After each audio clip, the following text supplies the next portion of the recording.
Assalamualaikum warahmatullahi wabarakatuh. Halo, perkenalkan, nama saya Siska Sulandari. Saya dari jurusan Bimbingan dan Konseling Universitas Sultan Ageng Tirtayasa. Pada video pembelajaran kali ini, saya akan membahas mengenai potensi diri. Nah, adapun poin yang akan saya bahas yaitu yang pertama ada pengertian potensi diri, yang kedua ada macam-macam potensi diri, lalu yang ketiga mengenali dan menggali potensi diri. Nah, kita langsung masuk saja ke poin yang pertama yaitu pengertian potensi diri. Potensi artinya kemampuan atau kekuatan yang bersifat fisik maupun psikis. Namun, potensi itu masih merupakan kekuatan dasar atau modal dasar yang harus diwujudkan dan dibuktikan secara nyata. Bila tidak demikian, maka potensi itu akan terpendam. Jadi, potensi di sini itu merupakan kemampuan yang terpendam yang masih perlu untuk dikembangkan. Potensi diri adalah semua kekuatan, kelebihan, kecakapan yang dimiliki oleh seseorang, baik yang dibawa sejak lahir atau secara genetik maupun yang diperoleh dari pengalaman dan pelajaran atau pendidikan. Nah, sekarang kita masuk ke poin yang kedua yaitu macam-macam potensi diri. Yang pertama yaitu ada potensi fisik. Nah, di potensi ini dapat diberdayakan sesuai fungsinya untuk saling berbagi kepentingan untuk memenuhi kebutuhan hidupnya. Contohnya, hidung untuk mencium bau, tangan untuk menulis, kaki untuk berjalan, telinga untuk mendengar, dan mata untuk melihat.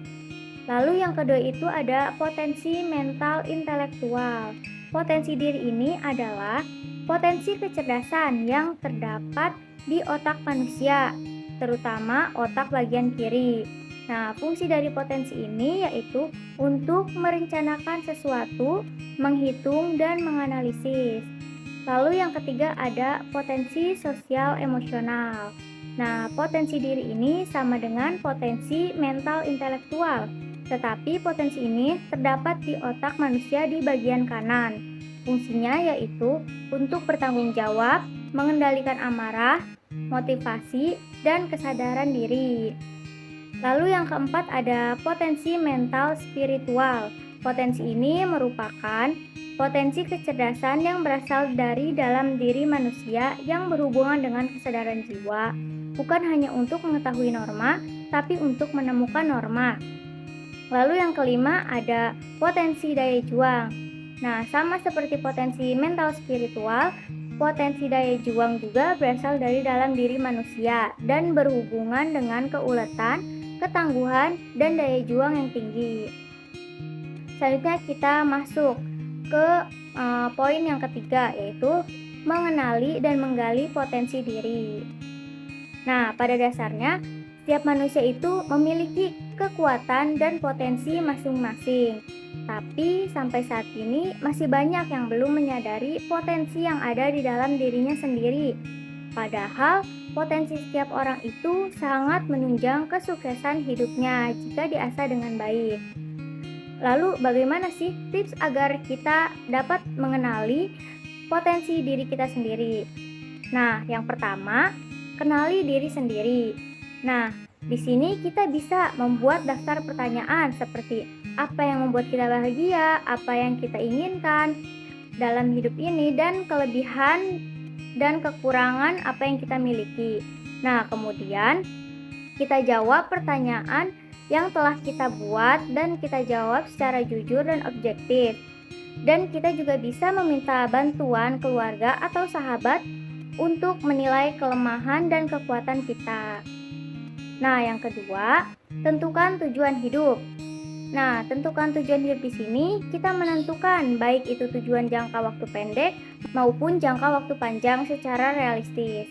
Realistis di sini maksudnya yang sesuai dengan kemampuan dan kompetensi diri kita sendiri. Yang ketiga, kenali motivasi hidup. Nah, setiap manusia memiliki motivasi tersendiri untuk mencapai tujuan hidupnya. Coba kenali apa motivasi hidup kita sendiri, apa yang bisa melecut semangat kita untuk menghasilkan karya terbaik, dan sebagainya. sehingga kita memiliki kekuatan dan dukungan moral dari dalam diri kita. Nah, yang keempat, hilangkan negative thinking. Nah, buang pikiran negatif yang bisa menghambat langkah kita sendiri untuk mencapai tujuan. Nah, setiap kali dihadapkan dengan masalah, jangan menyalahkan orang lain. Lebih baik coba evaluasi kembali langkah kita. Mungkin ada sesuatu yang perlu diperbaiki. Kemudian, melangkah kembali jika kita telah menemukan jalan yang mantap. Nah, tips yang kelima, jangan mengadili diri sendiri. Jika terjadi sesuatu yang tidak diinginkan dalam mencapai tujuan kita, jangan menyesali dan mengadili diri sendiri berlarut-larut. Hal ini itu hanya akan membuang waktu dan energi kita sendiri. Nah, di sini kita harus bangkit dan tatap masa depan. Jadikan kegagalan sebagai pengalaman dan pelajaran untuk maju. Lalu ada juga faktor-faktor yang membuat potensi kita bisa tergali. Yang pertama itu percaya diri. Nah, kurang percaya diri itu bisa menghilangkan kesempatan kita untuk bisa menggali potensi diri yang kita miliki. Akan tetapi tidak menghilangkan potensi. Lalu yang kedua, hobi dan minat.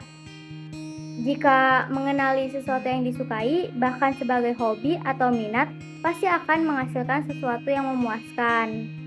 Jadi, cobalah gali potensi sejalan dengan kita minati. Akan tetapi, jangan lupakan yang bukan minat kita.